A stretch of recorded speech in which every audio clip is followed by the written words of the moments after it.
Alex made $180,000 a year. But one Tuesday night, he sat alone in his luxury apartment eating cold takeout beside a laptop he was too stressed to close. At the exact same moment, a man with maybe $200 in his bank account was laughing outside a tiny food stand surrounded by friends. And weirdly, the second guy looked richer.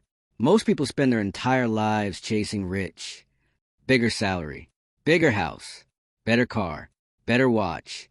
And yet, the moment they finally get those things, the happiness fades suspiciously fast. Then the cycle starts again. Another upgrade, another purchase, another level. Like a video game designed by emotionally unavailable billionaires. Because what if richness and money are actually two different things?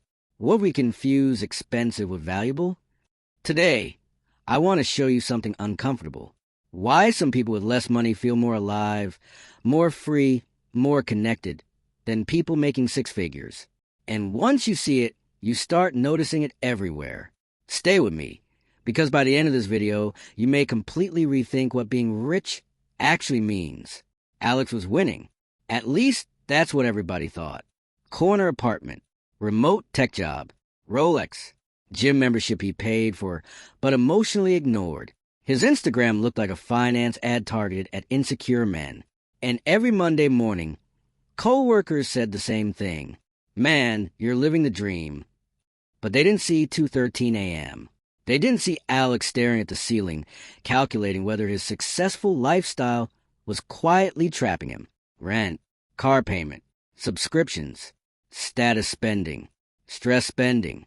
I deserve the spending. The higher his income climbed, the more fragile his life became. Here's the scary part nobody tells you about lifestyle upgrades. Every luxury silently becomes a necessity. The expensive apartment stops feeling luxurious after 6 months. Now it's just normal. The designer clothes? Normal. The first-class flight? Normal. Humans adapt terrifyingly fast, which means the pursuit of wealth can quietly become a treadmill where the speed increases every year. Congratulations. You're now sprinting for emotional survival in shoes that cost $900. And if this already feels painfully accurate, hit the like button. Seriously. Because most people don't realize they're trapped until their dream life starts feeling like a subscription they can't cancel. One night, after another 11-hour workday, Alex stopped near a tiny food stand. Plastic chairs, cheap lights, steam rising into the cold air. Nothing impressive, but something bothered him. The people there looked happy, not performatively happy. Actually happy. A delivery rider laughing so hard he nearly dropped his drink. A couple sharing one plate of food. Friends arguing about soccer like it was a United Nations emergency meeting. Meanwhile, Alex had spent $120 that day and barely remembered a single moment of it. That's when a dangerous thought entered his head. What if wealth and aliveness are not the same thing? See, poor people are not magically happier. Poverty is hard. Financial insecurity is real. But there's another truth we rarely discuss. Once basic survival needs are met, more money creates diminishing emotional returns. The first $1,000 matters massively. The first stable apartment matters massively.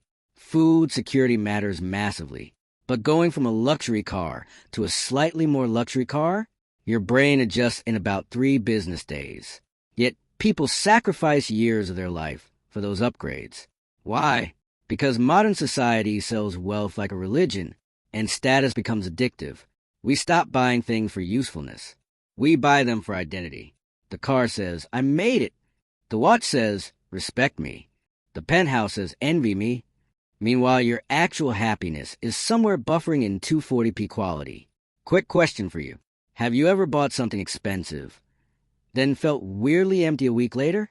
Comment yes if you know exactly what I'm talking about. But here's where this story gets darker. Because money itself isn't the problem. Dependency is. And the richer Alex became, the less freedom he actually had. Alex couldn't quit. That was the real problem. His lifestyle had expanded to perfectly consume his income, which meant every paycheck already belonged to somebody else before it arrived. And this is where many middle-class professionals quietly become prisoners. not because they're poor, but because their expenses evolve faster than their peace. Think about it. The moment someone gets a raise, what usually happens? Bigger apartment, better car, better neighborhood, better restaurants. Then suddenly they need the stressful job they used to merely tolerate. Freedom disappears invisibly, one monthly payment at a time. Alex realized something terrifying during a meeting one Thursday morning. His boss interrupted him mid-sentence, publicly embarrassed him, and Alex smiled through it, not because he respected the boss, because he couldn't financially afford honesty. That's not wealth. That's economic obedience with leather seats.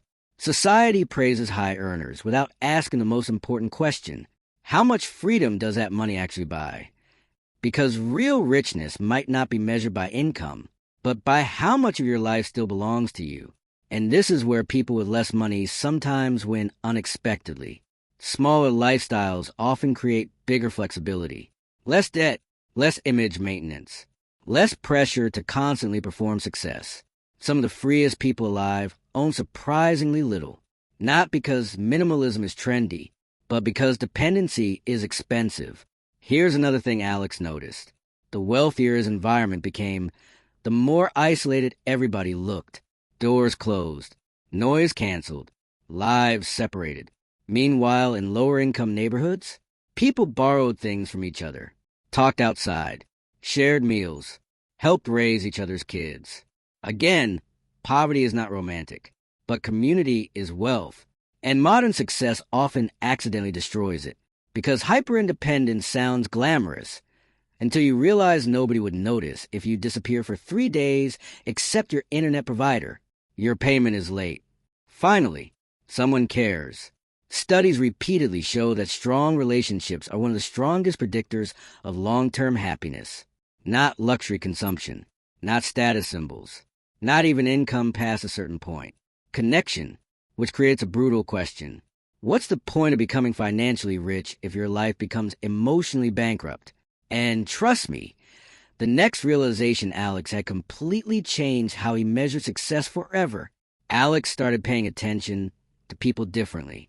He noticed two categories everywhere: people who looked expensive and people who looked peaceful. Those are not always the same people. One guy drove a luxury SUV but checked work emails during dinner with his family. Another guy drove an old Honda but spent every evening coaching his son's soccer team.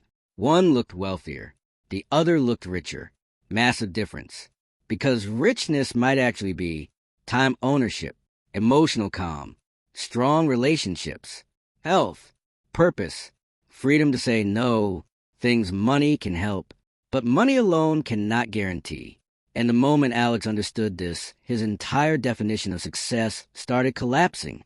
But in part 2, Alex discovers the most dangerous illusion about modern wealth. Why some millionaires secretly feel poor. Why comparison destroys satisfaction faster than debt. And the strange psychological reason people with less money sometimes experience more life.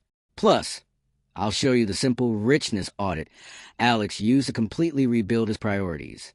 And trust me, once you hear it, you'll start questioning almost every financial goal you've been chasing.